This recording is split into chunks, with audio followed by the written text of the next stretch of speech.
महाराष्ट्रात 47,000 आधार कार्ड रद्द करण्याचे आदेश देण्यात आलेले आहेत। UIDAI प्रमुखांनी हे आदेश दिले आहेत। भाजप नेते किरीट सोमय्यांच्या मागणीनंतर आता ही कारवाई करण्यात येते। बनावट कागदपत्रांद्वारे जन्म प्रमाणपत्र बनवल्याचा ठपका ठेवण्यात आलाय। बनावट जन्म प्रमाणपत्राद्वारे आधार कार्डवरील जन्मतारीख बदलण्याचा प्रयत्न करण्यात आला होता। संबंधितांवर कायदेशीर कारवाई करण्याची मुख्यमंत्र्यांकडे सोमय्यांची मागणी आणि त्यानंतर आता ही कारवाई करण्यात येते। महाराष्ट्रात 47,000 आधार कार्ड रद्द करण्याचे आदेश देण्यात आलेले आहेत। आधार कार्ड प्राधिकरणाने रद्द केले आहे। ह्या 47,000 लोकांनी बनावटी कागदपत्र द्वारा महाराष्ट्रात 2024 मध्ये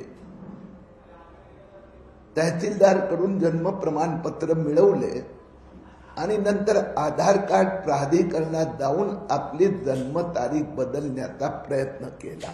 या 47,000 लोकांवर महाराष्ट्र पोलिसांनी ताबडतोब कारवाई करावी, त्यांची अटक करावी अशी मागणी मी महाराष्ट्राचे मुख्यमंत्री देवेंद्र फडणवीस यांच्याकडे केली आहे।